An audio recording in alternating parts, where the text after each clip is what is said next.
नमस्कार मित्रांनो, स्वागत आहे माझ्या युट्यूब चॅनलमध्ये. माझ्या युट्यूब चॅनलचं नाव तुम्हाला माहितीच आहे, @राजेश जाधव प्रेम सद्गुरू क्लासेस. पुन्हा एक नवीन टॉपिक घेऊन आलेला आहे. टॉपिकचं नाव आहे फिगर ऑफ स्पीच. काय टॉपिकचं नाव आहे? Figure of speech. मराठीत त्याला आपण अलंकार म्हणतो. पहिला अलंकार दिला ॲलिट्रेशन. ॲलिट्रेशन मध्ये अल्फाबेट्स आर रिपीटेड, म्हणजे वॉवेल साऊंड येतात. अल्फाबेट्स आर रिपीटेड मध्ये for example start where you stand and never mind the past. स्टार्टचा एस, स्टँडचा एस.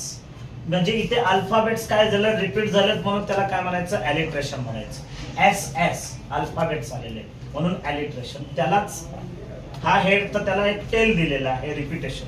रिपीटेशन म्हणजे words are repeated, words repeat होत आहेत. For example her ways are ways of जंटलनेस.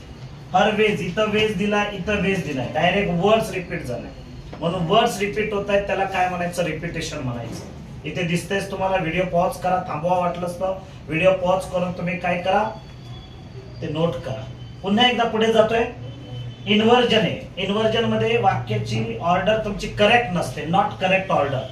तुम्हाला correct order करून काय करायचे असते, नोट करायचे असते. म्हणजे वाक्य तुमचं अस्ताव्यस्त असतं, सरळ करायचं. एम आय अ फूल आहे, तर हे वाक्य तुमचं काय झालेलं, अस्ताव्यस्त आहे, सरळ करायचंय. आय एम अ फूल. म्हणजे तुमचे ज्या पोएम मध्ये जे सेंटेन्स दिलेलं असतं ते सेंटेन्स तुमचं करेक्ट नसतं, त्याला इन्व्हर्जन म्हणायचं. ज्या वाक्याची ऑर्डर करेक्ट नसते त्याला काय म्हणायचं, इन्व्हर्जन. पुढे हायपरबोले.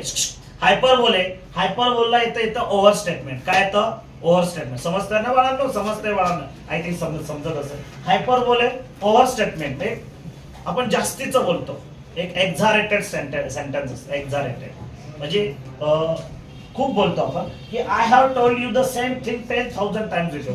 म्हणजे एक गोष्ट 10,000 टाइम्स. 10,000, अरे 10,000 टाइम्स यापूर्वी मी तुला सांगितलं. म्हणजे हे स्टेटमेंट काय झालं, तुमचं ओव्हर झालं. म्हणून ओव्हर स्टेटमेंटलाच काय म्हणायचं, हायपर बोला. Say opposite words are express. Opposite words, not far, not near, not far. Near far आहे opposite words. Opposite words express antithesis figure of speech द्यायचा. सिमिली आहे. ॲज लाईक सो येतं, direct compare येतं. The kingfisher is not as proud as the peacock. As येतं. जिथे as like so दिसलं त्याला simile figure of speech direct compare केलं जातं. फिगर ऑफ स्पीच सिमिली द्यायचा. त्याच्यानंतर येतं टोटॉलॉजी. टोटॉलॉजी मध्ये वर्ड्स हॅव्हिंग सिमिलर मिनिंग. एका शब्दाचे बरेचसे मिनिंग असतात, सिमिलर मिनिंग. म्हणजे काय आहे, इंटेलिजंट आहे, ब्रेनी आहे, म्हणजे सिमिलर मिनिंग आहेत, म्हणून त्याला टोटॉलॉजी फिगर ऑफ स्पीच म्हणायचं. बघा तुम्हाला व्हिडिओ दिसतच असेल. She is a smart, intelligent and brainy. Personification आहे. Inanimate things are compared to human quality. Inanimate things आहे. द माउंटन सिंग्स टुगेदर आहे. माउंटन्स इनएनिमेट थिंग्स आहे, कम्पेअर्ड ह्युमन क्वालिटी केलेली आहे. गाणं गातो म्हणून सिंग आहे, ह्युमन क्वालिटी त्याच्यामध्ये कम्पेअर केलेलं आहे म्हणून सिंग हे ह्युमन क्वालिटी. आणि माउंटन्स हे इनएनिमेट थिंग्स आहे म्हणून त्याला पर्सोनिफिकेशन म्हणायचं. आणि हे शेवटचं ऑनोमोटोपोइया. काय म्हणा, ऑनोमोटोपोइया साऊंड्स आर क्रिएटेड. ह्रम ह्रम गोज द मोटर बाईक. रुम रुम हा काय आहे, बाईकचा आवाज आहे, म्हणून जिथे साऊंड डिंग डॉंग, ट्रिंग ट्रिंग आहे की नाही, जे साऊंड्स क्रिएट होतात त्याला काय म्हणतात, onomatopoeia. Climax ascending order. Ascending order खालून वर जायचं, टॉल टॉलर टॉलेट. तसं आय केम होम, आलो, खाल्लं, एट, झोपलो. तसं अँटी क्लायमॅक्स डिसेंडिंग ऑर्डर म्हणजे वरून खाली, म्हणजे आय केम, स्लेप झालो, असं नाही ना, एट असं नाही ना, अँड होम नाही.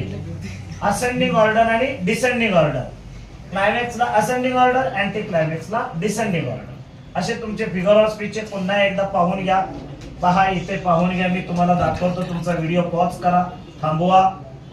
माझ्या चॅनलला तुम्ही लाईक करा, सबस्क्राईब करा, शेअर करा. तुमच्या मित्रांना छान छान काही करा गोष्टी सांगा.